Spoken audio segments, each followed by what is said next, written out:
Quelles difficultés avez-vous rencontrées lors de votre parcours, Sana? Bah moi, tu sais, je les ai cumulées en fait. Hein.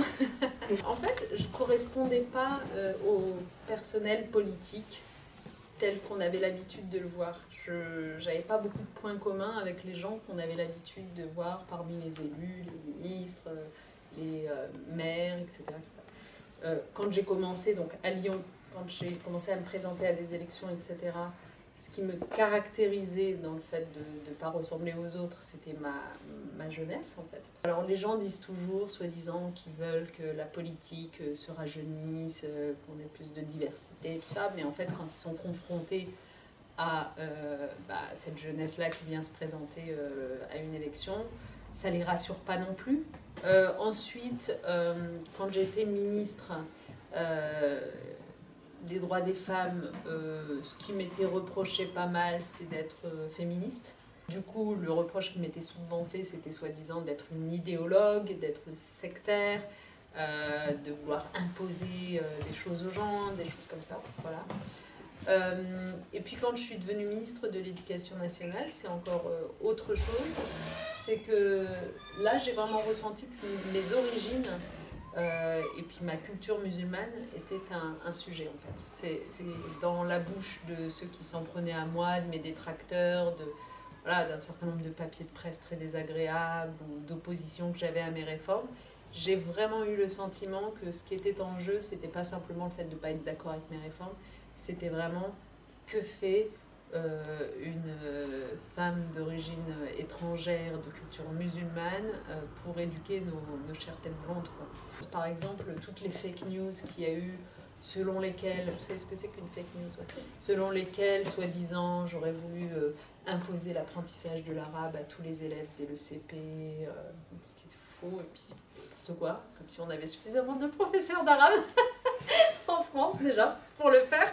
C'était vraiment une méconnaissance de l'éducation nationale qui était crasse, mais bon, c'est pas grave, ça s'était relayé. Bon, et autre exemple de ça, il y avait une autre fake news qui disait que j'avais changé les programmes, au collège justement, j'avais changé les programmes scolaires d'histoire pour remplacer l'apprentissage de l'histoire de la chrétienté par l'apprentissage de l'histoire de l'islam. Ben non, en fait.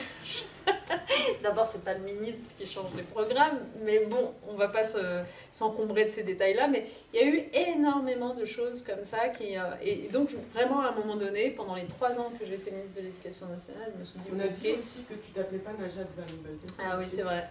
Que je m'appelais Claudine Dupont, ça c'était aussi fake news, c'était assez drôle. Enfin, on a tout dit à mon sujet, honnêtement, on a vraiment tout dit. En fonction des responsabilités que j'ai occupées, j'ai bien vu quelle était la charge symbolique des différents sujets et où est-ce que ça allait titiller un certain nombre de gens qui ne voulaient pas que les choses changent. Donc j'ai vraiment senti à l'éducation que le sujet de mes origines et de ma culture, etc., était un problème pour un certain nombre de gens. Et l'autre chose que j'ai ressentie, c'est que, tu sais, c'était pas anodin, hein, ma nomination, parce que c'était la première fois que c'était une femme qui était ministre de l'Éducation. Il n'y en avait jamais eu en France, ce qui est quand même incroyable quand on y pense. Parce que regardez autour de vous vos professeurs et vous allez vite constater que c'est quand même majoritairement des femmes, par exemple. Et donc vous vous dites, mais pourquoi à la tête de ce ministère il n'y a pas eu de femmes avant? Il n'y en a pas eu après, d'ailleurs, je suis restée la seule. Donc la nouveauté, c'est que c'était la première fois une femme, et l'autre nouveauté, c'était que c'était la première fois que c'était un élève passé par l'éducation prioritaire qui devenait ministre de l'Éducation. Et ça, c'est d'ailleurs incroyable parce que je trouve que la presse ne l'a jamais souligné, alors que, mais même chose, ça dit tellement de choses. C'est-à-dire, un élève passé, en l'occurrence moi, par l'éducation prioritaire, c'est quelqu'un qui est capable de vous dire où sont les inégalités, les dysfonctionnements du système scolaire, etc. Beaucoup plus que quelqu'un qui aura fait ses études dans des établissements privés, comme c'était souvent le cas avec les précédents ministres, ou même des établissements, tu vois, de centre-ville du 7e arrondissement de Paris, etc.